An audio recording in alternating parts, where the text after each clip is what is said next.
یہ خسارہ اٹھا لیا. کہنے کا مقصد یہ ہے آج خان صاحب سے ملاقات ہوئی ہے, یہ ساری رپورٹ سے میں نے ان کو آگاہ کیا اور یہ 3 دنوں کے اندر یہ ساری رپورٹس آئی ہیں, میرے پاس پڑی ہوئی ہیں, آپ سب بھی انٹرنیٹ سے یہ کر لیں, کنفرم کر لیں. تو خان صاحب نے کہا کہ یہ تو قوم کے ساتھ شیئر ہونی چاہیے یہ تمام ڈیولپمنٹس. اور دوسرا جو خان صاحب نے کہا وہ انہوں نے کہا کہ یہ جو پاکستان میں عدالتیں ہر چیز کو جو ہے خاموش تماشائی بن کے دیکھ رہی ہے. مینڈیٹ چوری ہوا, کوئی ٹس سے مس نہیں ہوا.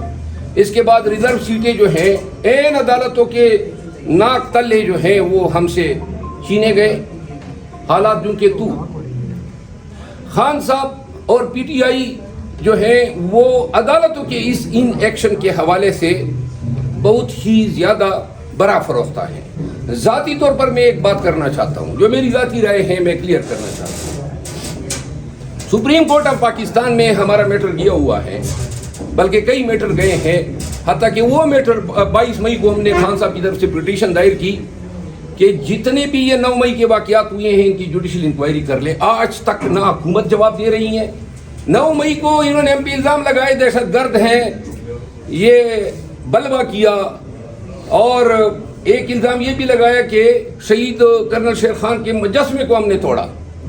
آن ریکارڈ کہہ رہے ہیں کہ وہ کرنل شیر خان کا مجسمہ ہی نہیں تھا, ہمارے خلاف ہمارے حوالے سے جھوٹ بولا گیا. 22 مئی کو خان صاحب کی طرف سے دائر شدہ پٹیشن, امریکہ کی اسٹیٹ ڈپارٹمنٹ کی یہ رپورٹ, یورپین کمیشن کی ہیومن رائٹ رپورٹ, اور ہمارا یہ دعویٰ کہ آئیں ثابت کریں IAS جوڈیشل فورم میں کہ ہم 9 مئی کے کرنے والے ہیں یا ہمارا اس میں کوئی کنٹریبیوٹری رول ہے. لیکن چونکہ سارا رول سارا کی ادارہ ان کا تھا, 9 مئی کو پاکستان کی تاریخ سے نکال دیں تو پی ٹی آئی کے ساتھ یہ حالات ہو ہی نہیں سکتے ہیں جو آج جن سے ہم گزر رہے ہیں. تو لہذا آج کا دن بھی 9 مئی کے نتائج میں سے ایک نتیجہ ہے. یہ جتنے بھی ہمارے ساتھ عوامل ہوئے, تو آج ایک میں گزارش کرنا چاہتا ہوں, جب ریزرو سیٹیں چوری ہوئی, ریزرو سیٹیں چوری کروائی گئی تاکہ یہ جو مسند اقتدار پہ بیٹھے ہوئے لوگ ہیں یہ 2/3 اکثریت حاصل کر سکیں, اور 2/3 اکثریت اب یہ زبردستی کے لے چکے ہیں. اس 2/3 اکثریت کو ہم نے چیلنج کیا ہوا ہے سپریم کورٹ آف پاکستان میں, اور اس پہ کوئی فیصلہ, کوئی فکسیشن کیس کی نہیں ہو رہی ہے. چونکہ کنفلکٹ آف انٹرسٹ آ رہا ہے فاضل چیف جسٹس آف پاکستان کا, یہ کہا جا رہا ہے بڑے ہی شد و مت کے ساتھ کہ چیف جسٹس آف پاکستان کے اور سپیریئر جوڈیشری کے جو ٹینیور ہیں وہ 2 سے 3 سال تک بڑھایا جا رہا ہے. تو اگر بڑھایا جا رہا ہے تو پھر اس مقدمے کی سماعت جو ہے وہ بینچ کرے جس کا کنفلکٹ آف انٹرسٹ پیدا نہ ہو, جس کی 2-3 سال کی نوکری اس سے بڑھ رہی ہے. وہ کہاں ہمیں ہماری ریزرو سیٹیں دے گا, وہ تو کانسٹیٹیوشن امینڈمنٹ ہونے دے گا تاکہ یہ امینڈمنٹ جو ہے ہو سکے. یہ دنیا بھر میں قانون و انصاف سے وابستہ ایکنالج یونیورسل پرنسپل ہے کہ جہاں کسی منصف کا ذاتی انٹرسٹ پیدا ہوتا ہے وہ اس مقدمے سے علیحدہ ہو جاتا ہے. تو لہذا ہم دست عرض کرتے ہیں ایوان عدل کے مسند نشینوں سے کہ مقدمے میں بیٹھتے ہوئے یہ ضرور دیکھیے گا کہ اگر 2/3 کانسٹیٹیوشنل امینڈمنٹ سے مستفید ہونے کی کوئی ریموٹ بھی پاسبلٹی ہے تو خدا رہا اس بینچ میں نہ بیٹھے. مولانا صاحب یہ بتائیے گا, نومبر میں امریکہ میں الیکشن ہونے جا رہے ہیں, اگر ٹرمپ صاحب آتے ہیں تو کیا پاکستان میں تبدیلی آ سکتی ہے؟ خان صاحب دوبارہ اوپر آ سکتے جس طرح ان کے تعلقات تھے ٹرمپ صاحب کے ساتھ؟ ہم تو یہ سمجھتے ہیں کہ پاکستان میں سیاست اور سیاسی جدوجہد جو ہے اس کا سارا انحصار جو ہے عوام پاکستان کے عملی کردار پہ ہے. اگر پاکستانی جس دن یہ تہیہ کر کے نکل جائیں پورا پاکستان کہ ہم نے 76 سال سے جو ہم سے ناک سے لکیریں کھنچوائی جا رہی ہیں اس کا خاتمہ کرنا ہے, اقتدار بھی عوام کا, اختیار بھی عوام کا, ووٹ بھی عوام کا, بنانے والے حکومتیں گرانے والے وہ ہیں. اسٹیبلشمنٹ جو ہے اور آج سے نہیں ہے, 76 سال سے یہی. اور نتیجہ کیا ہے؟ نہ آپ کی فارن پالیسی رہی, نہ آپ کی معیشت رہی, نہ آپ کا ملک مکمل رہا, نہ آپ کی بیوروکریسی رہی, آپ کا پولیس کا نظام سڑ گیا. یہ بتائیں آپ کہ جس ملک کی عوام نے لائی مشکلات میں آ کے رکاوٹوں کے باوجود پی ٹی آئی کو ووٹ کے لیے اس ملک کی سب سے بڑی سیاسی پارٹی ثابت کیا ہے, وہ پارٹی اس وقت ایسے چوچو کا مربع بنی ہوئی ہے کہ ایک طرف ایک بیان دیتا ہے کہ فلانا چیئرمین بن گیا, دوسرے دن دوسرا دیتا ہے یہ فلانا ہے, یہ غلط ہے. آج آپ کی چیئرمین سے ملاقات ہوئی ہے, کہ اس حوالے سے بھی ملاقات اس بات ہوئی ہے کہ خدارا عوام جو مایوس ہو رہے ہیں آپ کی لڑائیوں کی وجہ سے, اس کا بھی کوئی طریقہ کار طے کریں یا یہ اسی طرح چلتا رہے گا؟ اس پہ آج خان صاحب سے میری بات چیت ہوئی اور خان صاحب نے مجھے دوبارہ کہا کہ آپ جو ہیں اگر پی ٹی آئی کی قیادت آپ کے حوالے سے کسی بھی ایشو پہ کوئی آپ کو اکساتی ہے یا تو آپ اگنور کریں. بلکہ انہوں نے مجھے مثال بھی دی ڈونلڈ ٹرمپ کی. انہوں نے کہا کہ ڈونلڈ ٹرمپ کو دنیا جہان کی گالیاں پڑتی ہیں, کبھی کسی نے نہیں دیکھا ہوگا کہ ٹرمپ نے کسی کو جواب دیا ہو. پھر انہوں نے اپنی مثال دی کہ میں نے ہمیشہ ان لوگوں کو اگنور کیا ہے. تو میں ساتھ میں یہ بھی عرض کر گیا, میں نے کہا لیکن آپ ان کو بھی تو خاموش کرائیں. انہوں نے کہا خاموش ہوں گے لیکن نبی ہوتے ہیں, تم یہ طریقہ اپنا لو, ان کو اگنور کر دو, اس سے جو ہے تمہارا قد کاٹ بڑھے گا. تو لہذا آج میں نے خان کے ساتھ باقاعدہ عہد کیا, میں نے کہا یہ کچھ بھی کر لیں میں ان کو جواب نہیں دوں گا. اچھا شیر افضل مروت صاحب, آج مولانا صاحب نے دیکھیں چیئرمین پی ایس سی کے حوالے سے میں نے تو یہ کہا کہ خدا را مجھے پتا ہوتا کہ اس سے اتنی جو ہے گندگی بنی ہے, مجھے درکار ہی نہیں ہے. کیا اس میں سرخاب کے پر لگے ہوئے ہیں؟ دو محترم مجھے آپ نے مثالیں دی ہیں نا, یہ ساری کرپشن آپ سامنے لا سکتے ہیں جب آپ پی ایس سی کی چیئرمین شپ پہ ہوں گے, ان کو کٹہرے میں لا کے. میں عرض کرتا ہوں, گزارش یہ ہے کہ سارے کام ہر ایک کے کرنے کے نہیں ہوتے ہیں, اور ساری خواہش ایسی نہیں ہے کہ آپ خواہش رکھیں اور پوری نہ ہو. میری اتنی استدعا میں نے خان صاحب کو بھی گزارش کی, میں نے کہا کہ جناب آپ نے خود ہی, مجھے میرے فرشتوں کو علم نہیں تھا, بیرسٹر گور صاحب نے اور عمیر نیازی صاحب نے مجھے آگاہ کیا کہ خان صاحب نے آپ کا نام دیا ہے. یہ 2 مہینے قبل کی بات ہے. جب این کرنے کا ٹائم آیا تو 7 دن پہلے جو ہے میڈیا اور کچھ افراد نے مل کے اس کا ایک اور یہ کہ فلاں کا نام ہے, فلاں کا نام ہے.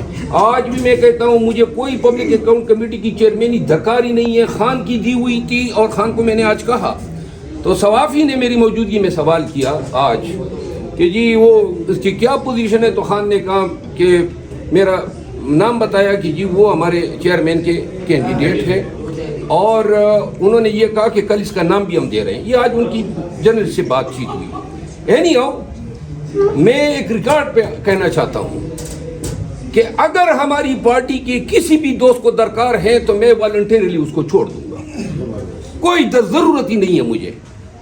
یعنی یہ میں نے خان صاحب کو نہیں بتایا, لیکن میں والنٹیرلی چھوڑ دوں گا. جس بھی میرے دوست کو یہ خواہش ہے کہ وہ چیئرمین پبلک اکاؤنٹ کمیٹی بنے, میں نے خان کی کاس کی جنگ لڑنی ہے.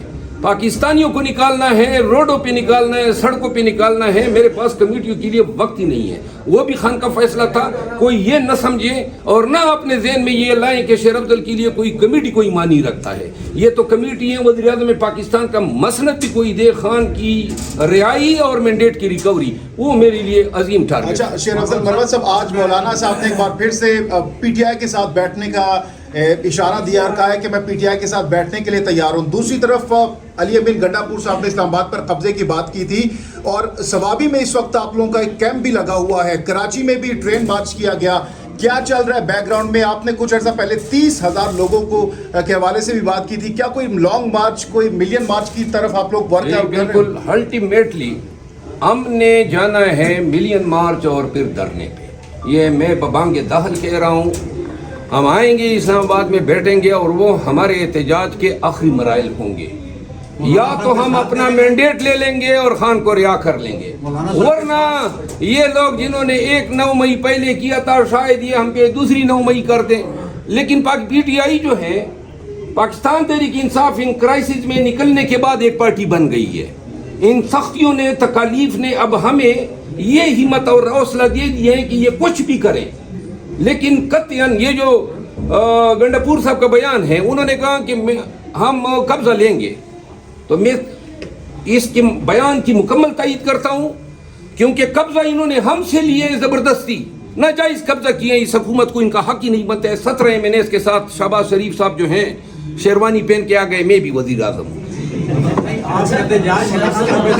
سنیں نا جی، اس طرح وزیر اعظم نہیں بنتے ہیں، اس طرح وزیر اعظم نہیں ہے، یہ کوئی 1 درجن انڈے تو نہیں تھے۔ آپ نے 85-86 MNAs چوری کیے، آپ نے کوئی 150 کے لگ بھگ MPs چوری کیے، آپ نے آئین و قانون، انسانیت، اخلاق اور جمہوری اقدار کا جنازہ نکالا 9 فروری کو، اور اب آپ کہتے ہیں ایک سرسائی زمین بھی ہونا، 1 مرلہ زمین ہو تو آپ میں سے کوئی دستبردار ہو سکتے ہیں جو اس پہ ناجائز قبضہ کر لے۔ ہم اتنے بڑے مینڈیٹ پہ ایک قبضے کو ہم کہیں کہ ہم آواز ہی نہ اٹھائیں؟ آپ نے قبضہ کیا ہے ہمارے مینڈیٹ پہ، ہم آپ سے قبضہ لیں گے۔